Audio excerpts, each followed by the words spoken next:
So, 'tis McGann Month here on Whoniversals. I'm a pretty big fan of the 8th Doctor, me, and I have a fair amount of experience with all the avenues that his incarnation has been taken in. But which one to analyse for a video? The TV movie? Matt's reviewing it. Night of the Doctor? What, that short that kills him off at the 2-minute mark? There's not much meat to chew on there. Big Finish? I like his Big Finish stuff, but I don't know, everyone jumps on that bandwagon. I want to go for something more obscure. Perhaps something on the page. The EDA books? Ugh, no thanks. I've had experience with a handful of them, and they're just not my thing. Sorry. The Stranger? No. DWM Comics? Ooh, now we're getting somewhere, but perhaps another time. Titan Comics? Also a good candidate, but I think we can go deeper. More niche. Let me see.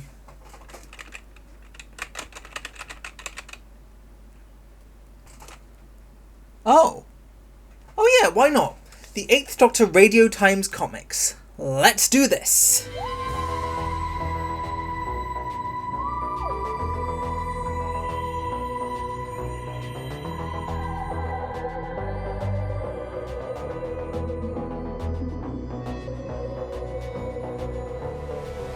So, can I make a whole video dedicated to this half-forgotten early chapter of 8th Doctor media? Well, I'll try. So, the Radio Times has had a relatively friendly relationship with Doctor Who over the many decades since its debut, with the rickety old sci-fi show allegedly receiving the most front-page representation of all the media it covers, as it has been adorning the cover on and off ever since 1964's Marco Polo. But it doesn't stop there, because not only has it covered and documented the franchise quite extensively over the decades, but it's even contributed to it on a few occasions. One instance was with the one-off Captain Pugwash crossover comic in 1965. Pretty disposable, honestly. But the other occasion is far more significant, and concerns the topic of today's video. The TV movie reached the UK screens on May the 27th, 1996, and within a week of the broadcast, this series of comics debuted in the Radio Times, making them not only the earliest form of expanded universe media to feature the 8th Doctor, but also the overall second appearance of the 8th Doctor full stop. Long-time Doctor Who magazine creatives Gary Russell and Lee Sullivan worked on scripting and artwork for these comics respectively, and overall the saga consisted of 5 serials spanning 42 issues. The strips per issue are all super short, never reaching a double-digit amount of panels, but that's totally expected and honestly surprisingly generous if you ask me. Like, for such a general and broad publication, I'd have expected maybe like a 3-panel strip at best, like Garfield or something, but hey, I'm certainly not complaining. Shall we take a look-see at these adventures? The first story in this series was Dreadnought, a pretty standard base under siege outing, where the 8th Doctor has his first ever encounter with the Cybermen. The Doctor turns up on a spaceship where the only survivor, new companion Stacey Townsend, is being hunted down by Cybermen. Upon both of their inevitable captures, the Cybermen reveal that they want to obtain the secrets of time travel from the Doctor, and he is surprisingly pessimistic and compliant. Like, they steal the TARDIS and he's already given up. They threaten to kill his new companion material if he doesn't obey their demands, and he's basically Play-Doh in their hands. But it's not all doom and gloom, as Stacey is able to convince her crewmate to overcome his cyber conditioning with love.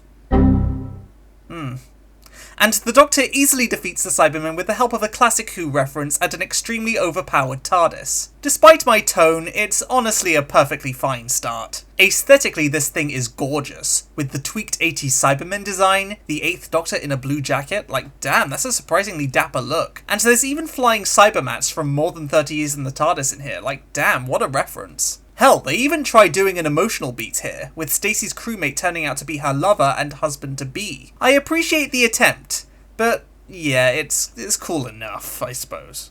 Descendance was the second adventure in this series, and it saw the 8th Doctor and Stacey wind up on Mars in the midst of a political skirmish among the Ice Warriors. An Ice Lord's son is kidnapped and dishonoured by his uncle, and the Doctor and Stacy insist in aiding in his safe return, accompanied by their new friend Sard. However, there's more to the Ice Lord's wife than meets the eye. I'm a sucker for Ice Warriors, so I do get a mild kick out of this one. It's actually pretty interesting how the Doctor simply arriving caused the situation to get worse, and he feels obligated to make things right. That said, it is a bit cute that the tale sees itself as an intricate conspiratorial web of intrigue, when it's really quite stupefyingly simple, what with the Ice Lord's wife effectively twirling her metaphorical moustache quite bluntly on a couple of occasions. It's aesthetically quite lovely. 8 switched back to his bottle green coat, and it contrasts well with the red of the Martian surface, and the Ice Warriors themselves are all well detailed and shaded throughout.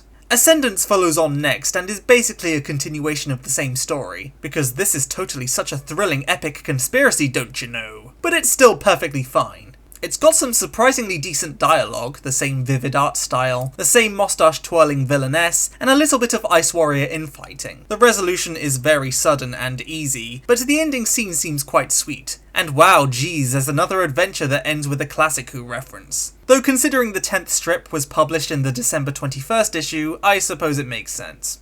Bless him. Perceptions is the first and only historical of the lineup, as the Doctor, Stacy and Sard end up in Victorian England on the trail of an alien spaceship. However, the owner turns out to be benevolent and only seeks to find his wife, whom has been captured by a travelling freak show. She is ultimately rescued, but this situation is not all that it seems. It's a perfectly adequate adventure with surprisingly prominent focus on Stacy, and the story even has the bloodthirsty turn of murdering a child, which honestly took me by surprise. Hot damn, they weren't playing around. There's some neat dialogue in there too, with our TARDIS team trying to blend in with the Victorian setting, and yes, there are yet more continuity references, in the form of the benevolent alien couple representing a species once described by the 3rd Doctor in Frontier in Space. Hot damn, Gary Russell did his homework. Also, it features Doctor Who's trend of evil policemen. But anyway, the story ends on an ominous cliffhanger, as Stacy is not what she seems.